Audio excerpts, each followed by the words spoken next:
The glass doors of Vance-Sterling Tech slid open, letting in the damp Chicago heat. I clutched my leather briefcase tightly, my body exhausted from a 20-hour flight from Tokyo, but my mind was racing with excitement. 3 grueling weeks overseas. Dozens of late-night negotiations. Finally, I had signed the contract that would launch our firm into a global powerhouse. "Welcome back, Mr. Vance," the receptionist said, her eyes flitting nervously toward the elevators. They're waiting for you in the main boardroom." "Thanks, Sarah," I replied, forcing a smile. "Is Chloe in her office?" "No, sir. She's already in the meeting." "Everyone is." I frowned slightly, glancing at my watch. We hadn't scheduled a full shareholders meeting for today. Still, I figured Chloe had organized a surprise celebration for my return. We had built this company together from a dusty garage into a $50 million firm. More than that, she was my fiancée. In 6 months we were supposed to be married. I rode the elevator up to the top floor, adjusted my tie in the polished metal door, and stepped out onto the executive floor. As I pushed open the double oak doors to the boardroom, the room fell dead silent. 12 board members sat around the long mahogany table. At the head of the room stood Chloe Sterling, looking radiant in a sharp white suit. Beside her stood Julian Cross, our chief financial officer, holding a thick black binder. "Ethan," Chloe said. Her voice lacked its usual warmth. It was flat, clinical, and sharp. "You're back." "I am," I said, stepping forward with a grin as I unzipped my briefcase. "And I brought the signed agreement from the Yamato Group." "We did it, Chloe. We secured the deal." Nobody clapped. Nobody smiled. "Set the papers down, Ethan," Chloe said quietly. She didn't even look at the contract. "We aren't here to discuss Tokyo." My smile faded. "What are you talking about? This deal doubles our valuation overnight." Julian cleared his throat, taking a step forward. "Ethan, while you were out of the country, internal audits flagged several severe financial irregularities within the primary development fund." I stared at him in disbelief. "Irregularities?" "Julian, I personally sign off on those accounts alongside you every quarter." "What are you playing at?" "Don't play innocent," Chloe interrupted. She slapped a thick stack of papers onto the table. "While you were away, we uncovered offshore accounts registered under your name. Over $4 million has been siphoned from our core reserve over the last 6 months." A cold pit formed in my stomach. "That's impossible. I haven't transferred a single cent anywhere." "Show me those documents." "They're right here," Julian said, sliding a sheet across the polished wood toward me. "Your signature is on every single wire transfer authorization." I snatched the paper up. The signature at the bottom looked terrifyingly real, but I had never seen these account numbers in my life. I looked from Julian's smug face straight into Chloe's icy blue eyes. "This is a forgery," I said, my voice shaking with rising fury. "Chloe, look at me. You know me. We built this place together. You know I would never steal from our company." "The numbers don't lie, Ethan," Chloe said coolly. "And neither does the board. Given the severity of these crimes, we held an emergency vote 20 minutes ago." "A vote? Without me?" I slammed my hand onto the table, making the glass water cups rattle. "I hold 40% of the voting shares. You can't hold a binding vote without my presence."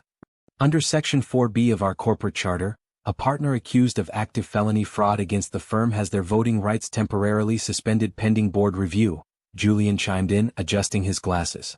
"The board voted unanimously to strip your executive powers." Unanimously? I looked around the room. Men and women I had known for 5 years kept their eyes glued to the table, refusing to meet my gaze. They had been bought off or terrified into submission. "Chloe, please. Talk to me. What is this?" She walked around the table, stopping just inches from me. The warmth I had loved for 4 years was entirely gone. "This is business, Ethan," she whispered softly, so only I could hear. Then, raising her voice for the room, she spoke with absolute authority. "Ethan Vance, as of this moment, you are terminated from your position as Chief Technology Officer. Your equity is frozen, and your access to company systems is revoked effective immediately." "You can't do this," I gasped, the betrayal hitting me like a physical blow. "I made this company what it is. My code, my patents, my work." "Security," Chloe called out, not blinking once. The boardroom doors opened and 2 uniformed security guards walked in. "Escort Mr. Vance off the premises," Chloe ordered, turning her back on me to face the board. "If he attempts to re-enter the building, call the police." "Chloe," I shouted as one of the guards grabbed my arm. "Look at me. How could you do this to us?" She didn't turn around. Take him down. The guards dragged me out into the hallway as the oak doors slammed shut behind me, locking me out of everything I had ever built. The heavy glass doors slammed behind me, forcing me out onto the street. Thunder rumbled across the gray Chicago skyline, and within seconds cold rain poured down, soaking my suit. I stood on the slick pavement, staring up at the towering glass building that bore my name. My chest burned with disbelief. I pulled out my phone with trembling hands and dialed Chloe's personal number. She declined the first 2 calls. On the 3rd attempt she finally picked up. "Ethan, stop calling me," she said flatly over the line. "Security is still watching you." "5 minutes, Chloe," I choked out, wiping rainwater from my eyes. "Give me 5 minutes down the street at the Alley Cafe. If you ever loved me, give me that much." Silence stretched over the line for 3 agonizing seconds. 5 minutes. No more. I sprinted toward the narrow awning of the quiet coffee shop around the corner. A moment later, Chloe appeared, holding a sleek black umbrella. She didn't step out into the rain. She looked down at me like I was a stranger. "Why?" I asked, my voice cracking. "We were getting married in 6 months, Chloe.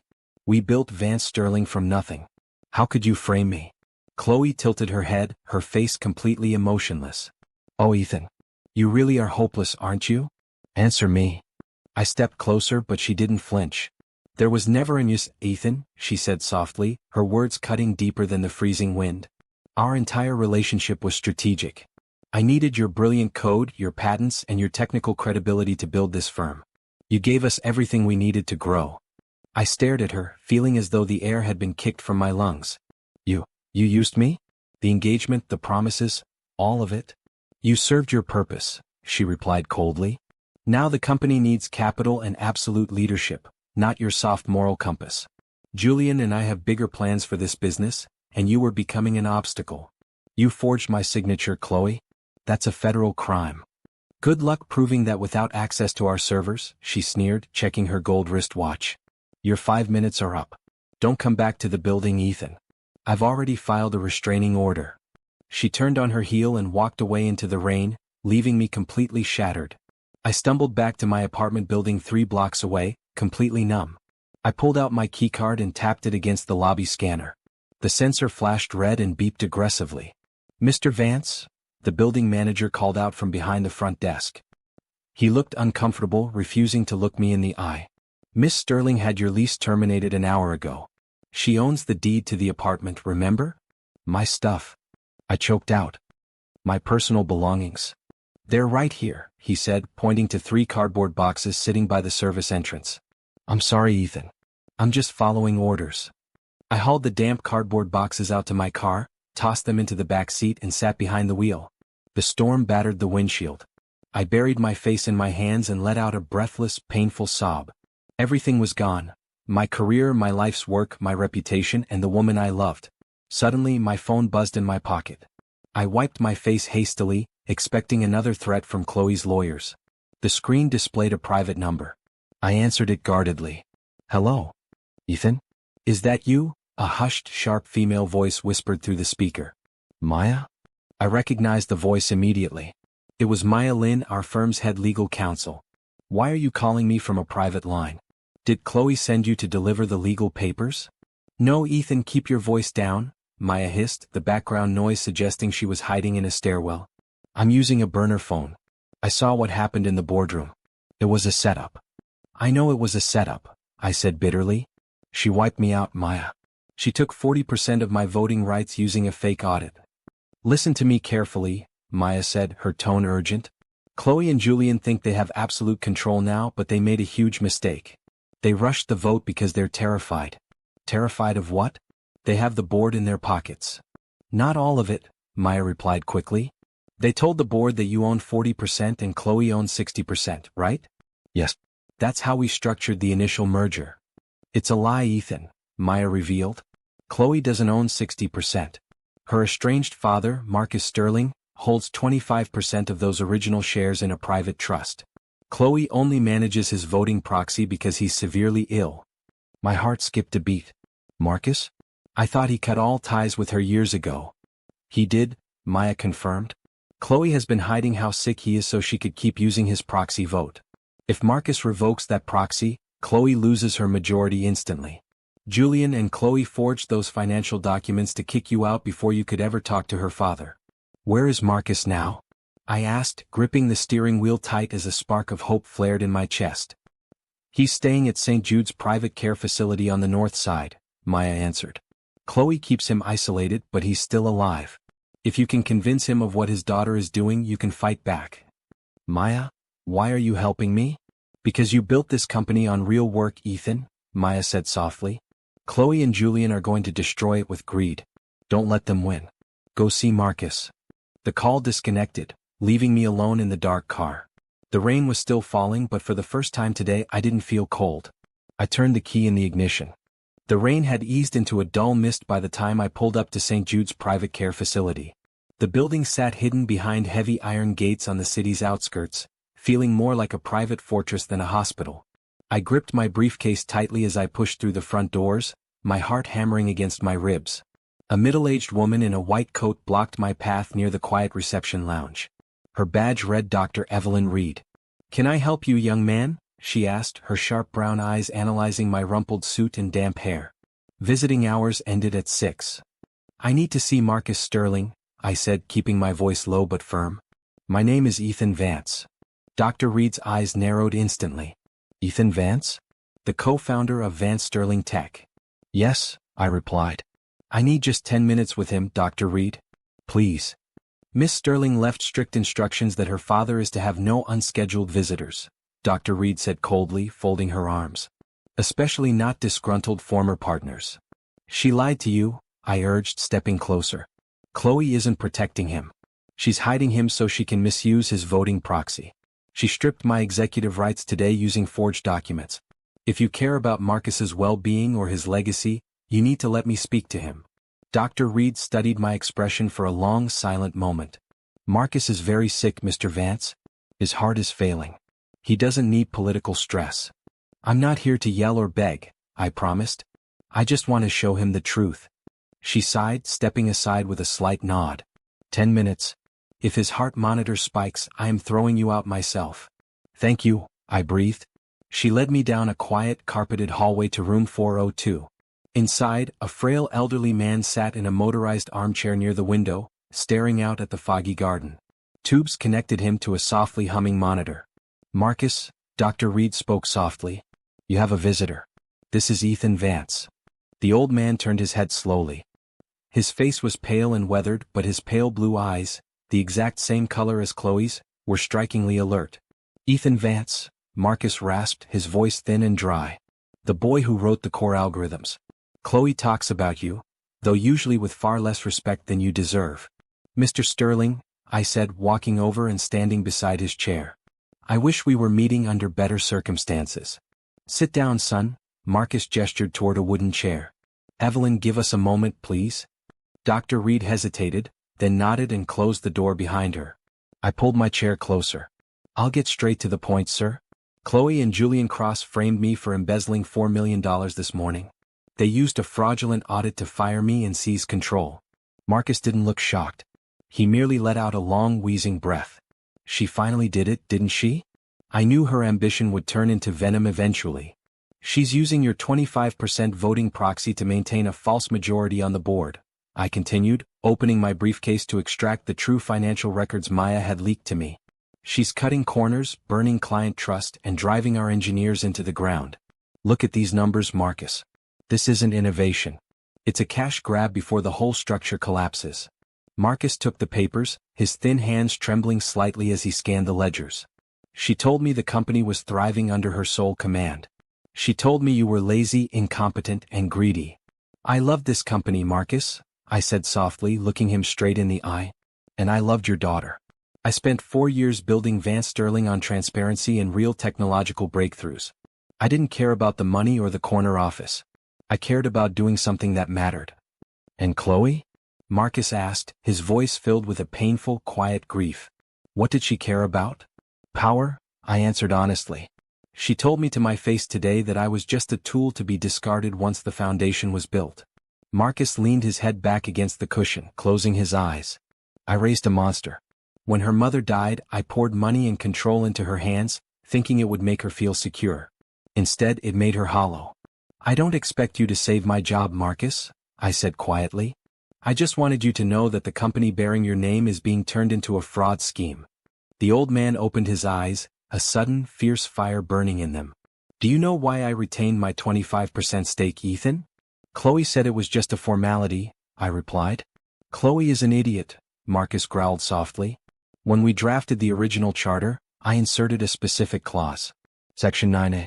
The founding chairman retains absolute veto power over any executive termination or structural merger, independent of total percentage board shares, provided he exercises it in person or through an official proxy directive. My breath hitched. Veto power? She assumed I was too weak to care, Marcus chuckled bitterly. She thought I would lie in this bed and quietly die while she played queen. But I won't let her destroy your work, Ethan. Not while I still breathe. Marcus, are you saying? I'm saying she made a fatal mistake, Marcus said, extending a trembling hand toward me. Reach into that top drawer over there. Pull out the leather portfolio. I stood up, pulled open the bedside drawer, and lifted out a heavy leather folder containing legal documents. Call Evelyn back in here, Marcus commanded, his voice gaining strength. We need a medical witness. Tonight, Ethan, I am revoking Chloe's proxy, and granting full power of attorney and chairman authority directly to you. For 2 long weeks, I operated from a cramped desk in a quiet corner of the city library. My laptop whirred as I worked through encrypted files, legal forms and corporate filings. Maya met me every evening after her shifts at Vance-Sterling Tech, bringing flash drives full of internal communications. How are things holding up at the tower? I asked as Maya slid into the booth across from me, looking exhausted. It's a disaster, Ethan, Maya whispered, leaning in close. Pure chaos. Yamato Group sent a formal notice this morning. They're pulling out of the contract. I looked up from my screen, stunned. Pulling out? That was a $60 million deal. Why? Because Chloe tried to handle the technical integration meeting herself, Maya explained, shaking her head. She couldn't answer basic questions about the server architecture or security encryption. Yamato's lead engineer realized on the spot that the mind behind the platform was gone. She thought she could just fake her way through my code, I said, a bitter smile touching my lips. She always believed technical work was easy. That's not even the worst part, Maya continued, tapping a document on the table. Julian is panicking. To cover up the lost revenue from Yamato, he just took out a $40 million emergency loan from a high-interest private fund. If the board finds out during the quarterly review, he's going to jail. A high-interest loan? I stared at her in disbelief. That's corporate suicide. He's mortgaging our core patents to cover short-term debt. Exactly, Maya said. The mid-level engineers and developers are terrified. Word is spreading fast that the ship is sinking. 3 senior leads handed in their resignations this afternoon. My phone vibrated on the table. It was Dr. Evelyn Reed calling from the care facility. Ethan, Dr. Reed said as soon as I picked up.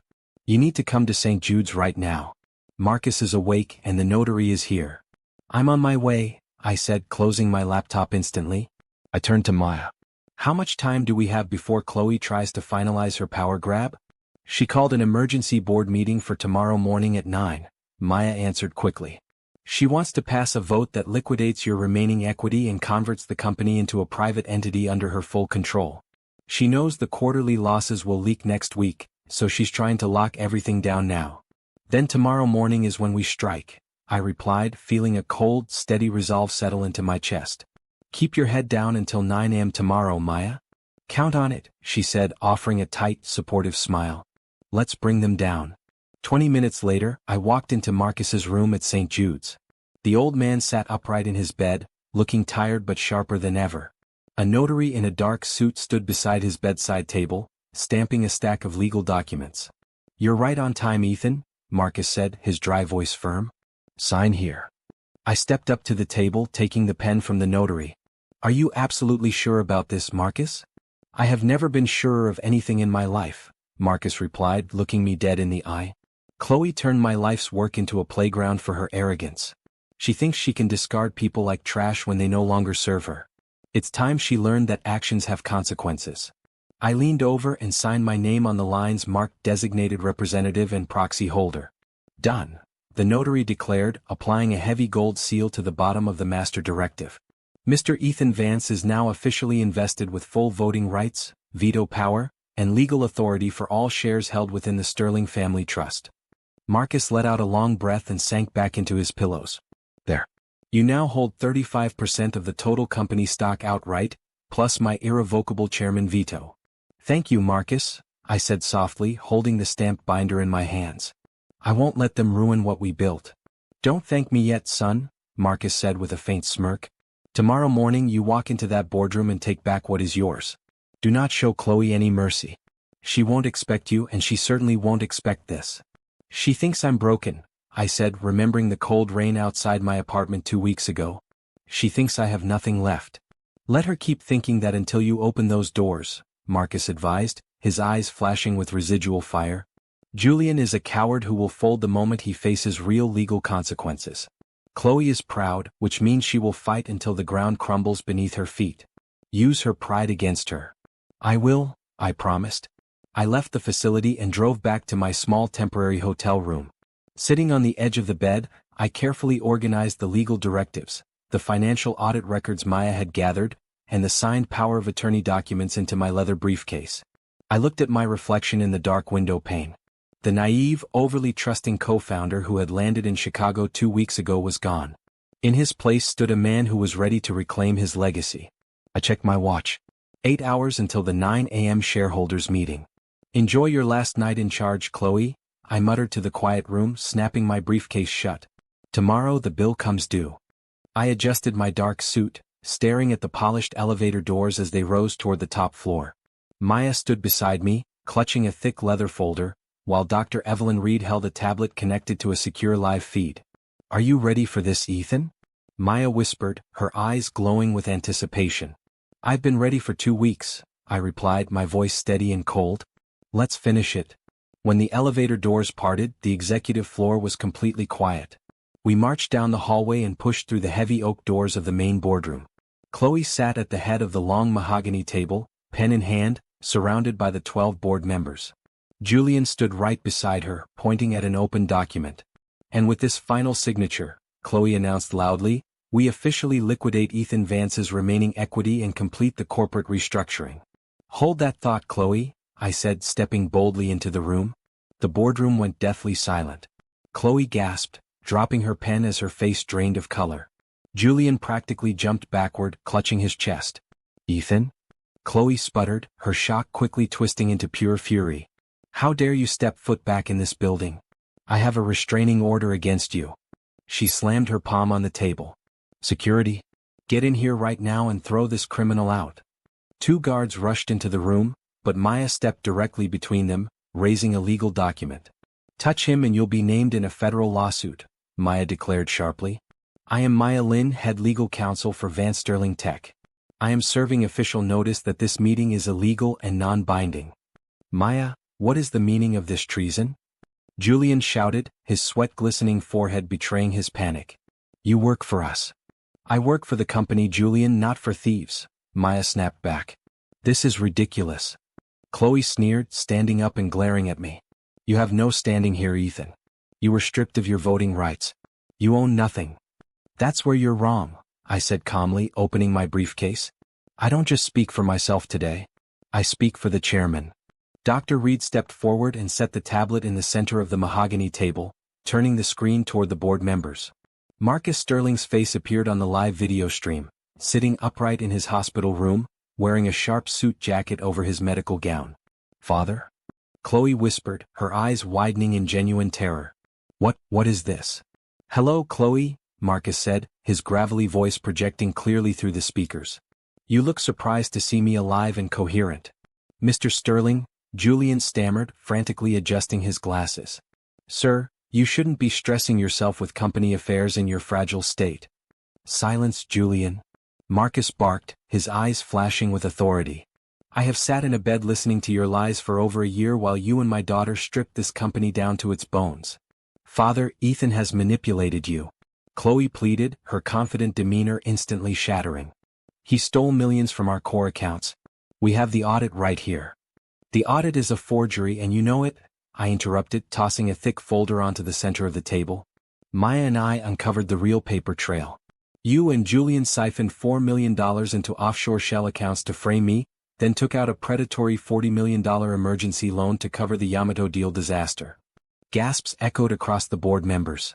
Several of them scrambled to grab the paper trail documents I had thrown down. "Is this true, Julian?" one of the senior board members demanded, staring at the loan documents in horror. "You mortgaged our primary technology patents?" It was a temporary measure."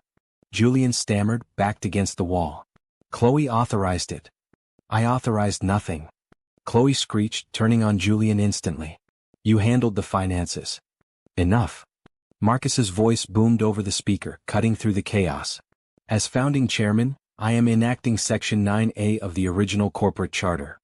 Chloe froze, her knuckles turning white against the table. "Section 9A? You can't."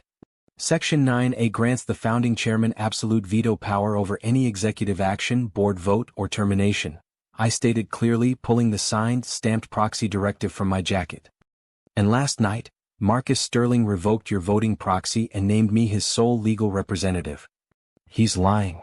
Chloe screamed, looking frantically around the room at the pale board members. "Don't listen to him. Vote him out. We hold the majority." "No, you don't," I said coldly, stepping right up to the head of the table where she stood. "With my original shares, plus Marcus's primary trust, I control 65% of this company. Your motion to liquidate my equity is officially vetoed." "Ethan, please," Chloe gasped, her voice trembling as tears of desperation welled in her eyes. She reached out to touch my arm. "We can talk about this in private. We were a team, remember? We loved each other." "Don't touch me," I said, pulling my arm away without an ounce of pity. "Your 5 minutes are up, Chloe." I turned my eyes toward Julian, who was shaking violently. "Julian Cross, by order of the majority shareholder, you are terminated effective immediately. Security, escort Mr. Cross out of the building and hand him over to the police officers waiting in the lobby." The 2 security guards immediately grabbed Julian by both arms. "Chloe, help me. You promised I was safe." Julian yelled as he was dragged kicking and screaming out of the boardroom. I looked back at Chloe, whose face was completely pale as she realized her empire had crumbled in less than 10 minutes. "As for you, Chloe," I said, my voice echoing off the glass walls, "you are stripped of all executive authority and removed from the board. Pack your things. You have 10 minutes before I have you arrested for fraud." Chloe stood paralyzed, surrounded by the silent, judging eyes of the entire board, realizing that her ruthless ambition had finally stripped her of everything. The sirens wailed in the street 20 floors below as police officers led Julian away in handcuffs. The boardroom was quiet now. The board members had slunk out one by one, terrified of being linked to Julian's fraudulent loans, leaving only Chloe and me standing in the wreckage of her ambition. Chloe stood near the floor-to-ceiling windows, her sharp white suit rumpled, her face pale and streaked with tears. The arrogance that had defined her for years was entirely gone, replaced by a hollow, frantic panic. "Ethan, please," she sobbed, stepping toward me with outstretched hands. "You can't do this to me. The private lenders, they're going to come after my personal assets.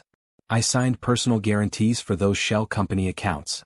"You made your choice, Chloe," I said, my voice quiet and cold. "You signed those papers because you wanted absolute power.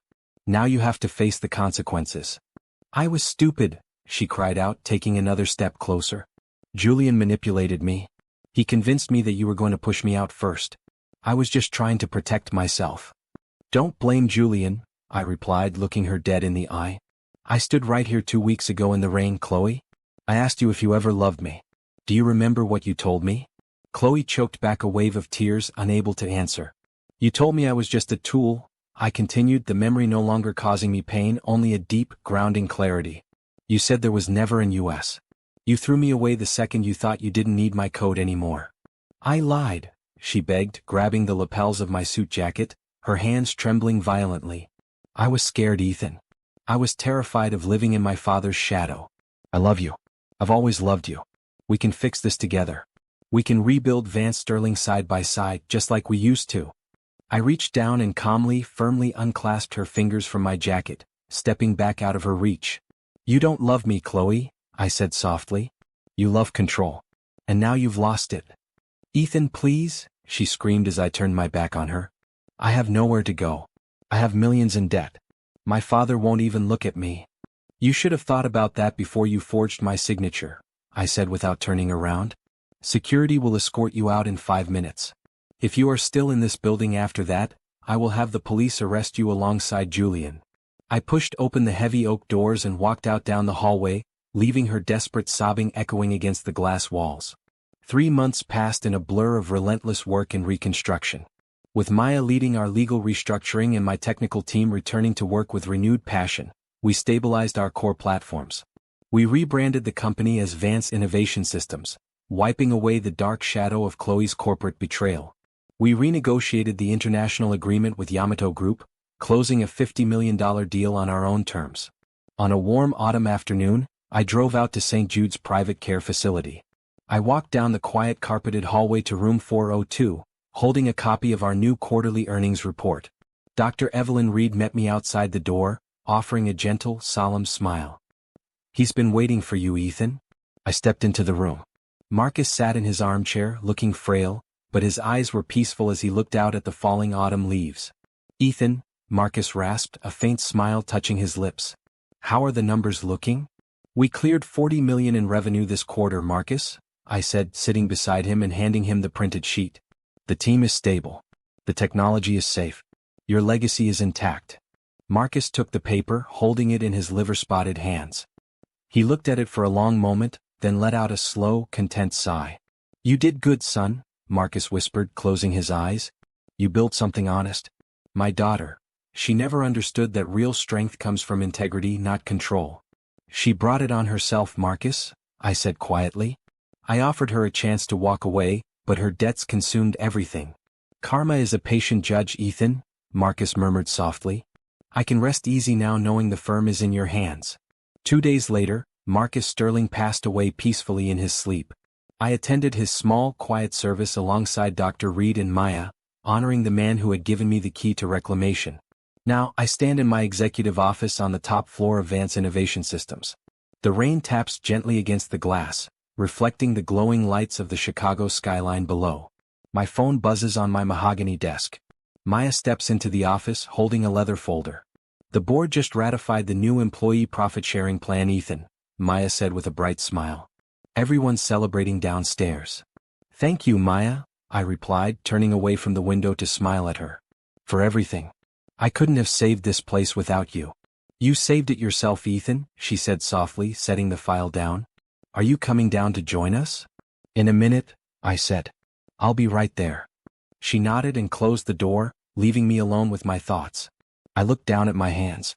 2 months ago, I was standing on the wet pavement outside this very building, stripped of my dignity, my career, and my home.